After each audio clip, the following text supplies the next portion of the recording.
Very good morning, dear students. Hope all of you are staying safe, staying healthy, staying secure in your homes, and all of you know that our lockdown has extended to May 30th.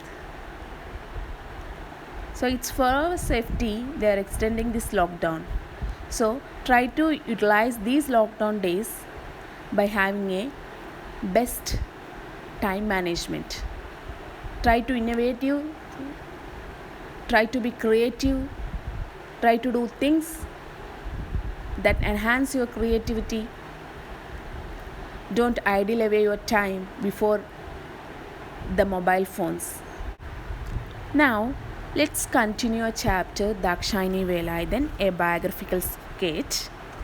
And you know that you have got a clear idea about who is Dakshayani Velayathan and how she faced many hardships in the name of caste and as a woman. So in this biographical sketch, it was divided into 6 different sections, and we have been discussing the last section, that is the 6th section in the last class. Here it discusses about the political life of Dakshayani Velayathan. Dakshayani supports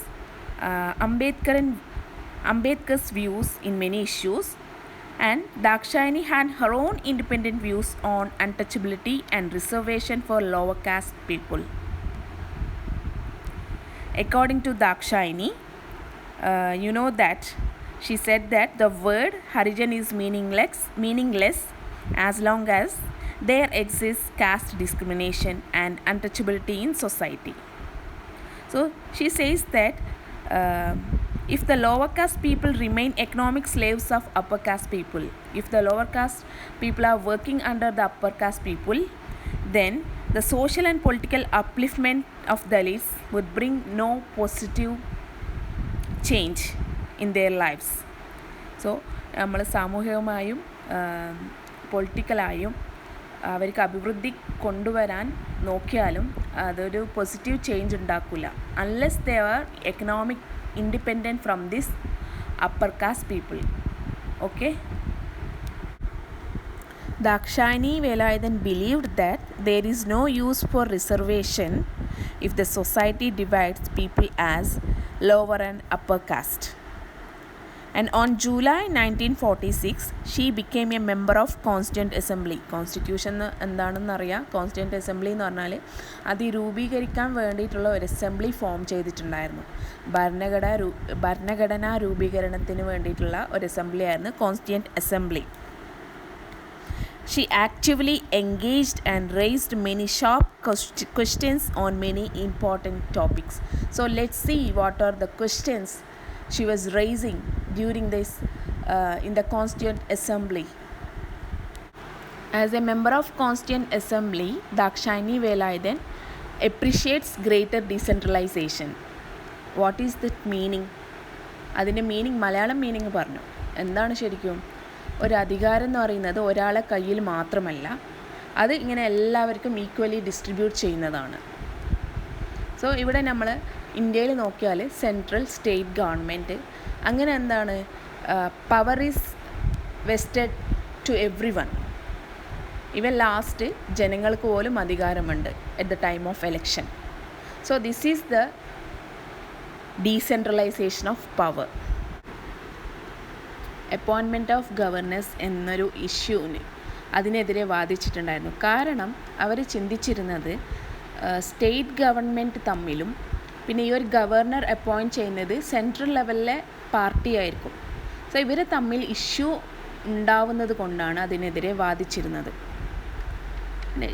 അതുപോലെ തന്നെ അവരൊരു suggestion മുന്നോട്ട് കൊണ്ടുവച്ചിട്ടുണ്ടായിരുന്നു. എന്താണ്? ഈ final draft of constitution, final രൂപരേഖ നടപ്പിലാക്കുന്നതിന് മുന്നേ ഇതിനെ അപ്രൂവലിന് ബന്ധപ്പെട്ടിട്ട് ഒരു ജനറൽ എലക്ഷൻ നടത്തണം എന്ന് അവരൊരു സജഷൻ മുന്നോട്ട് വച്ചിട്ടുണ്ടായിരുന്നു.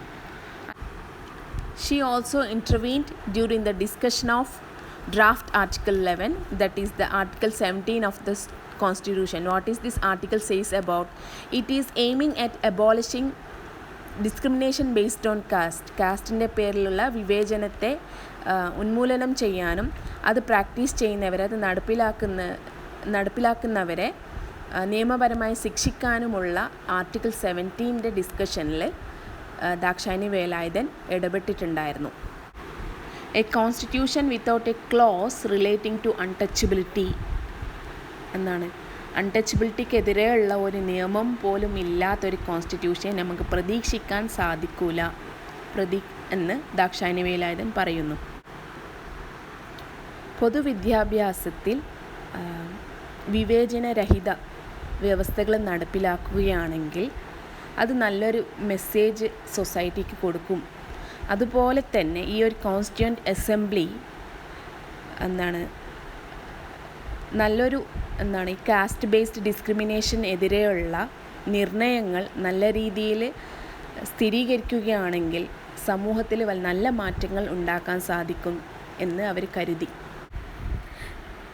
Dakshayani Velayudhan held view that beyond framing a constitution, ഒരു കോൺസ്റ്റിറ്റ്യൂഷൻ ഫ്രെയിം ചെയ്യുന്നതിലും അപ്പുറം ഈ ഒരു കോൺസ്റ്റിറ്റ്യൂഷൻ എന്ന് പറയുന്നത് ജനങ്ങൾക്കൊരു new framework of life കൊടുക്കണം എന്നാണ് അവർ അഭിപ്രായപ്പെടുന്നത്. അതോടൊപ്പം തന്നെ ഈ ഒരു അവസരം വിനിയോഗിച്ചുകൊണ്ട് അൺടച്ചബിലിറ്റിയെ ഇല്ലീഗലാക്കണം എന്ന് അഭിപ്രായപ്പെട്ടു. And constitution should ensure moral safeguards that would give real protection to the underdogs of India. Underdogs means ഇന്ത്യയിൽ ദുരിതം അനുഭവിക്കുന്നവർക്ക് ഒരു മോറൽ പ്രൊട്ടക്ഷനായി കോൺസ്റ്റിറ്റ്യൂഷൻ മാറണം എന്ന് ദാക്ഷായണി വേലായുധൻ കോൺസ്റ്റിറ്റ്യൂവൻ്റ് അസംബ്ലിയിൽ പറയുകയുണ്ടായി. ഈ മോറൽ സേഫ് ഗാർഡ് എന്ന ഐഡിയനെ കൊണ്ട് അവർ ഉദ്ദേശിച്ചത് എന്താണ്?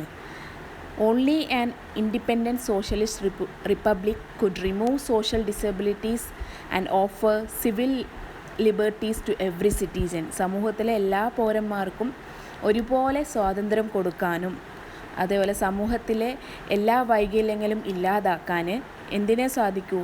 ഒരു സ്വതന്ത്രമായ സോഷ്യലിസ്റ്റ് റിപ്പബ്ലിക്കിന് മാത്രമേ സാധിക്കുകയുള്ളൂ.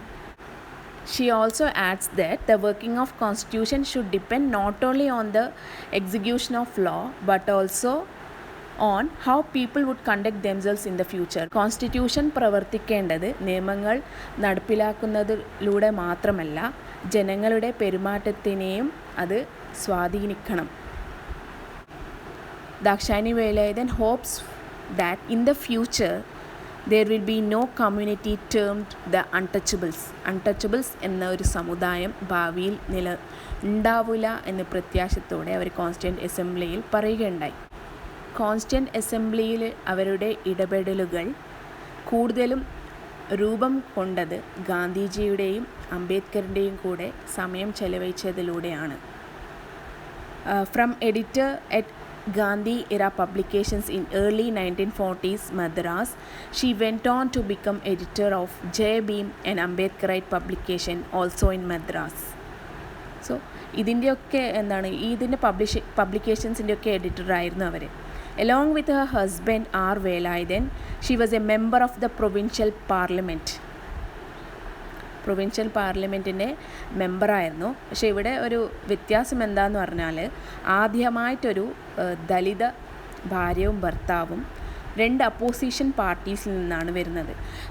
Velayudhan was with the socialist led by Ram Manohar Lohia, while Dakshayani remained with INC, Indian national Congress. ഈ പ്രൊവിഷണൽ പാർലമെൻറ്റിൻ്റെ അംഗങ്ങളായ R. വേലായുധനും ദാക്ഷായണി വേലായുധനും വേറെ വേറെ പാർട്ടിയിലായിരുന്നു. R. വേലായുധൻ സോഷ്യലിസ്റ്റ് പാർട്ടിയും ദാക്ഷായണി വേലായുധൻ കോൺഗ്രസ് പാർട്ടിയുമായിരുന്നു. Although a member of INC, Dakshayani never joined the All India Women's Conference. Indian national Congress സഖ്യം ചേർന്ന AIWC എന്നൊരു കോൺഫറൻസിൽ അവർ ജോയിൻ ചെയ്തിരുന്നില്ല. Because she thinks that it was elitist in nature. Elitist എന്ന് പറഞ്ഞാൽ എന്താണ്? കൂടുതലും റിച്ച് ഫാമിലി പങ്കെടുക്കുന്ന അല്ലെങ്കിൽ കൂടുതലും ശ്രേഷ്ഠ വിഭാഗത്തിൽപ്പെട്ട ആൾക്കാർ മാത്രമാണ് ആ ഒരു കോൺഫറൻസിലുള്ളത്. അതുകൊണ്ട് അവർക്ക് അതിൽ ജോയിൻ ചെയ്യാൻ താല്പര്യമുണ്ടായിരുന്നില്ല. ഗാന്ധിജിയുടെ ആശയങ്ങൾ സ്വാധീനിച്ചതുകൊണ്ട് തന്നെ അവർ പാർട്ടിക്ക് പുറമെ ഒരുപാട് പ്രവർത്തനങ്ങൾ നടത്തിയിട്ടുണ്ടായിരുന്നു. പോസ്റ്റ് പാർട്ടീഷൻ അഭയാർത്ഥികൾക്കും ടിബറ്റ് അഭയാർത്ഥികൾക്കും ടിബറ്റൻ അഭയാർത്ഥികൾക്കും അവർക്ക് വേണ്ടി ഒരുപാട് പ്രവർത്തിച്ച ആളായിരുന്നു Dakshayani Velayudhan. When her husband was elected as a Lok Sabha member to the first parliament, Lok Sabha മെമ്പറായി തിരഞ്ഞെടുത്തതിന് ശേഷം അവരെ ഫാമിലിയെ സപ്പോർട്ട് ചെയ്യാൻ 5 കുട്ടികളും മറ്റു ചില ഒരുപാട് റിലേറ്റീവ്സും അടങ്ങുന്ന ഫാമിലിയെ സപ്പോർട്ട് ചെയ്യാൻ Dakshayani Velayudhan worked as an LIC insurance officer in Delhi. In 1970s, the latest stage of her political life, Dakshayani Velayudhan moved away from active politics. In 1970s, ദാക്ഷായണിയുടെ രാഷ്ട്രീയ ഇടപെടലുകളിൽ മാറ്റം കാണാൻ സാധിച്ചു. ഇതിലൂടെ through the formation of national platform for Dalit woman. She cut off completely from her roots in Kerala. The sense of loss was deep. കേരളത്തിൽ നിന്ന് വിട്ടുനിന്നത് കൊണ്ട് ഒരുപാട് സങ്കടമുണ്ടാക്കിയെങ്കിലും ദാക്ഷായണി വേലായുധന് ഒരുപാട് നല്ല കാര്യങ്ങൾ ചെയ്യാൻ സാധിച്ചു. അതെന്തൊക്കെയാണ്? Along with few Ambedkarite middle class women, she organized a national conference of Dalit women and formed the Mahila Jagriti Parishad, that is MPJ, in 1977. ഈ ഒരു നെയിമും ഇയറും ഓർത്ത് വെക്കുക, മഹിളാ ജാഗൃതി പരിഷത്ത് 1977. So Dakshayani Velayudhan organized a lively conference with over 200 Dalit women from different states. പല സ്റ്റേറ്റ്സിൽ നിന്നും 200 പരം ദളിത സ്ത്രീകൾ ഈ ഒരു ലൈവ്ലി കോൺഫറൻസിന് പാർട്ടിസിപ്പേറ്റ് ചെയ്തു. ഓരോരോ ദളിത സ്ത്രീകൾക്കും അവർക്ക് പറയാനുള്ള അവരുടേതായ സ്വന്തം കഥകളും കവിതകളും സ്പീച്ച്, സോങ് എല്ലാം അവരതിൽ ഷെയർ ചെയ്തു. അതെന്താണ് റിഫ്ലക്റ്റ് ചെയ്യുന്നത്? Their desire to create a space of their own nationally അവർക്ക് അവരുടേതായ ഒരു സ്പേസ്, ഒരു ഇടം വേണം എന്നുള്ള ആഗ്രഹം ഇതിലൂടെ പ്രകടമാകുകയാണ്. മഹിളാ ജാഗൃതി പരിഷത്തിൻ്റെ പ്രസിഡൻ്റാണ് ദാക്ഷായണി വേലായുധൻ. അതിൻ്റെ ജനറൽ സെക്രട്ടറി ആയിട്ട് കൗശല്യ ബൈസാൻട്രിയാണ്. ഈ ഒരു ജാഗൃതി പരിഷത്തിൻ്റെ പ്രവർത്തനം ആരംഭിക്കുന്നത് സൗത്ത് ഡൽഹിയിലെ മുനീർക്ക എന്ന് പറയുന്ന സ്ഥലത്തുള്ള വിമൻ സ്വീപ്പേഴ്സിൻ്റെ ഇടയിലായിരുന്നു. അവർക്ക് ബേസിക് ലിറ്ററസി കൊടുത്തും അതുപോലെ തന്നെ ആൾട്ടർനേറ്റ് അതിന് പകരമായിട്ട് മറ്റുള്ള എംപ്ലോയ്മെൻറ്റ് സ്കിൽസ് പഠിപ്പിച്ചു കൊടുക്കുകയും ചെയ്തു. അങ്ങനെയാണ് അവരുടെ പ്രവർത്തനങ്ങൾ ആരംഭിച്ചത്. അവർ ഗാന്ധിയൻ ആശയങ്ങൾ ഉൾക്കൊണ്ടുകൊണ്ട് നിസ്വാർത്ഥമായി പൈസ കിട്ടും എന്ന രീതിയിലല്ലാതെ ഒരു മാനസികമായൊരു സന്തോഷത്തിന് വേണ്ടി അവരൊക്കെ പ്രവർത്തിച്ചു.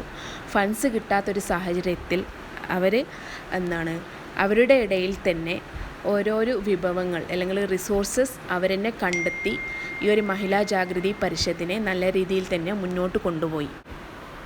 Dakshayani Velayudhan passed away after a short illness on 20th July 1978.